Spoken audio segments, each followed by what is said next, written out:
Saya pikir pasti Anda setuju dengan saya bahwa menggunakan masker itu sungguh tidak nyaman. Apalagi bagi saya yang berbicara, atau juga Anda yang mendengarkan. Para anggota BKRI yang terkasih dalam Kristus, salam damai, salam sehat selalu. Tema permenungan yang kita renungkan hari ini adalah Maria Pembawa Rahmat. Ini sungguh gelar baru bagi saya. Maka saya mencoba mencari tahu apa makna gelar ini. Namun saya nggak menemukan di berbagai tempat. Namun untunglah bahwa perikopa yang menjadi permenungan saat ini membantu saya untuk menemukan apa arti gelar Maria Pembawa Rahmat bagi sesama itu. Perikopa yang kita renungkan hari ini adalah peristiwa perkawinan di Kana, diambil dari Injil Yohanes bab 2 ayat 1 sampai 11. Diceritakan bagaimana Maria berada dalam sebuah pesta perkawinan di Kana. Yesus dan para murid pun juga ada di situ. Ada 4 poin yang bisa kita renungkan dari perikopa ini. Yang pertama adalah kepekaan Bunda Maria.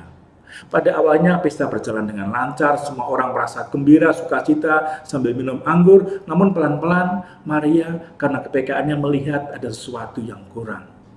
Anggur pun mulai menipis dan ini menjadi kesulitan bagi keluarga tadi. Karena kalau anggurnya habis, itu menjadi peristiwa yang memalukan. Maka karena kepekaan Bunda Maria akan kesulitan dari keluarga tadi, tanpa diminta oleh keluarga itu, Maria meminta kepada Yesus untuk menolong keluarga tadi.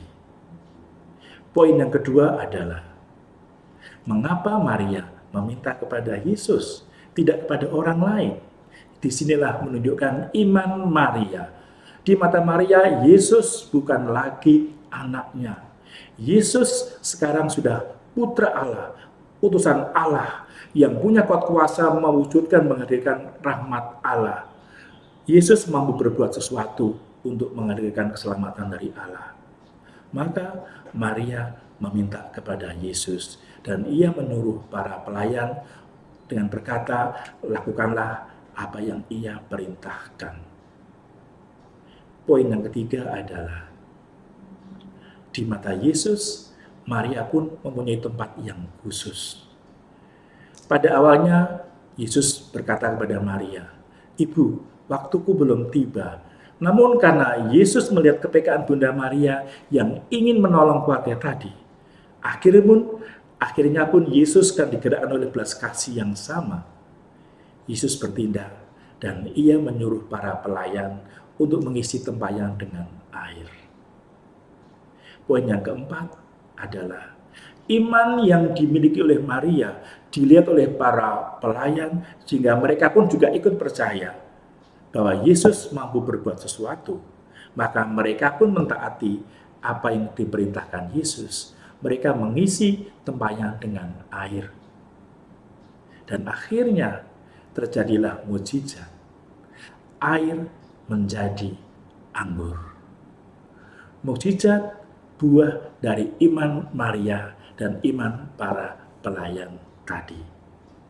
Para anggota BKRI yang terkasih dalam Kristus, poin-poin ini akhirnya mengingatkan saya pada dokumen Konsili Vatikan II, khususnya dalam Lumen Gentium artikel 62.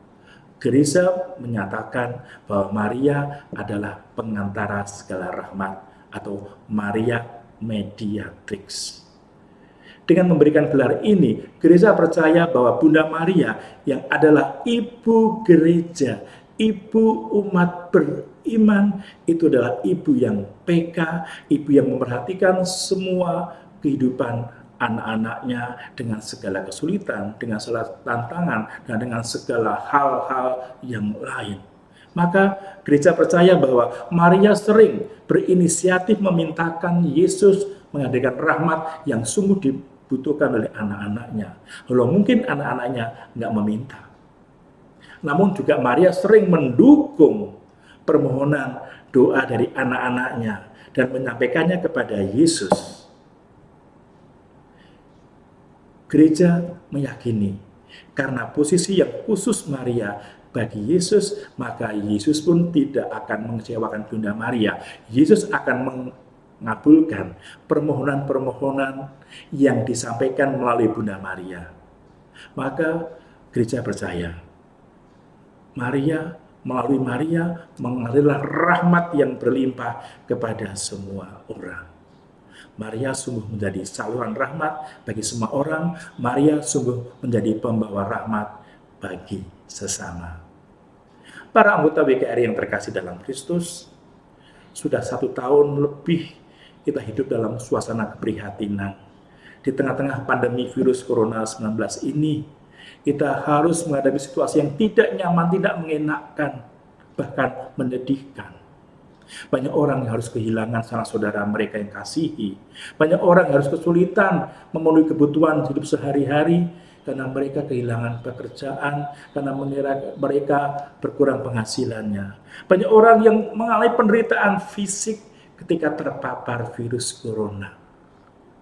Mereka-mereka inilah sungguh merindukan rahmat dari Allah. Rahmat peneguhan, rahmat penghiburan, rahmat kebutuhan jasmani yang harus terpenuhi. Dan semua ini sungguh-sungguh mereka nantikan. Kalau hari ini kita merenungkan Maria sebagai pembawa rahmat bagi sesama, Maria sebagai saluran rahmat bagi sesama, itu berarti bahwa hari ini kita pun juga diundang untuk juga bersama-sama Bunda Maria menghadirkan rahmat yang sungguh-sungguh sudah ditunggu-tunggu dan dibutuhkan oleh orang-orang di sekitar kita.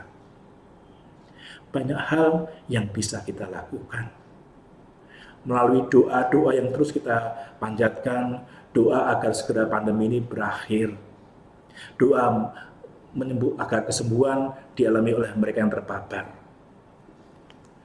Namun juga kita bisa melakukan dengan cara yang lain, dengan semangat berbagi dengan mereka yang membutuhkan, agar kebutuhan sehari-hari mereka terpenuhi. Sehingga akhirnya dengan berbagai cara tadi kita bisa menjadi saluran rahmat bagi orang-orang yang ada di sekitar kita. Menggunakan masker memang sungguh tidak nyaman. Namun biarlah ketidaknyamanan yang harus kita alami ini, yang harus kita terima, tidak menyuruhkan kita untuk taat pada protokol kesehatan. Karena kita percaya dengan taat pada protokol kesehatan, menggunakan masker, mencuci tangan, menjaga kita dari kerumunan, tidak keluar rumah untuk hal-hal yang tidak penting. Itu berarti kita pun juga menjadi saluran rahmat kesehatan bagi orang-orang di sekitar kita.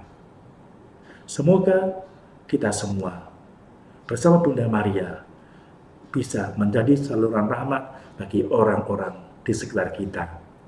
Tuhan memberkati. Amin.